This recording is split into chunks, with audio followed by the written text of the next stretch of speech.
Greetings, kind and gentle viewer. Welcome along to another episode of Real Talk with me, your host, Mikie Lavery. And since the cinematic year of 2015 is come and gone, I thought I'd count down my top 11 picks of the best films released last year. This is hardly the most intelligent flick of the year, but let's be honest. If you're going to see the 7th installment of this franchise, you know that by now. This gave me what I wanted. A film jam-packed with thrills and spills that said science be damned.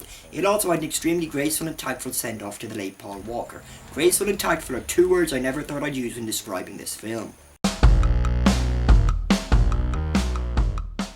When two young kids go off to meet their grandparents whom they've never met, they bring their camera to film their stay. However, things take a turn for the spooky as well as the funny, and unlike recent flicks which weren't meant to be funny but turned out to be hilarious, this was trying to be funny on purpose and succeeded. His film's post signs were awful, but with this film he's knocked it out of the park.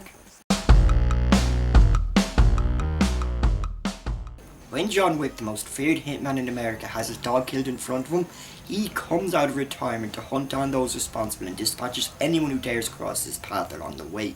This is cool, stylish and brutal in equal measure. What's not to enjoy? When a young gifted jazz drummer gets accepted in the top jazz class in the arts college where he is studying, he'll stop at nothing to impress his fearsome teacher. This is at times funny, but for the most part this is a brilliant examination of one person's will to succeed in his chosen field, no matter what the cost, which concludes with one of the most satisfying endings of the year. When a young female DEA agent tries to do things by the book, she quickly finds out that her fellow agents aren't willing to play by the rules. This is an extremely grim flick about some of the worst people on the planet, and they're not always the criminals. I found this to be an extremely nuanced examination of good and evil, and I was engrossed by every dark, grimy and sleazy second of it. When a couple randomly run into a person that their husband went to school with, they invite him round for dinner, and what follows is one of the most creepy stalker thrillers in recent memory, and the way this ends is one of the most chilling conclusions in years. Amy is a documentary about the singer Amy Winehouse, who died at age 27 in 2011 from alcohol poisoning. This documentary charts her rise to fame and how she got wrapped up in the drugs and booze that would ultimately lead to her demise. This is an editing masterclass, as it takes TV footage as well as private videos recorded by Amy Winehouse herself as well as her friends and family in order to tell the story. Even though I knew it was going to end tragically, when her inevitable death occurred in the film, I was in floods of tears, which is the mark of a brilliant documentary. From beginning to end, this is one of the most adrenaline-fueled action flicks ever made. It's bursting to breaking point with cool characters, outstanding visuals, and some of the most heart-pounding action ever put into a film.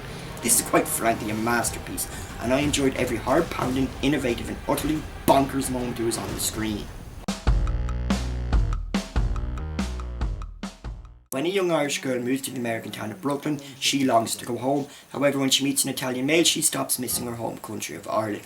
When I saw the trailer for this, I thought it looked like saccharine muck, and oh, how wrong was I? Very, as this is an extremely subtle movie that's filled with humour and genuine emotion.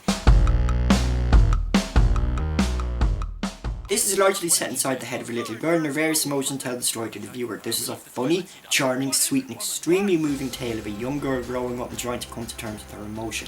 A little kid can watch this and enjoy it for the bright colours and silly voices, but older viewers will get swept up in it too, because they'll be able to identify what the little girl is going through. This is one of the best Pixar films ever made, and given the calibre of films they've released, that's high praise indeed. After being extremely disappointed by the prequels, I lost interest in all things Star Wars.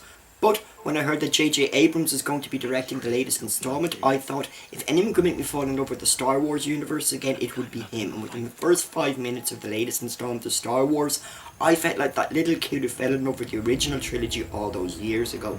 And I have to thank him for transporting me back to my childhood, even if it's only for a couple of hours. And it's for that reason that this is my favourite film of the year. And with that, it's time to say goodbye, kind and gentle viewer. You've been watching Real Talk with me, your host, Mikie Lavery.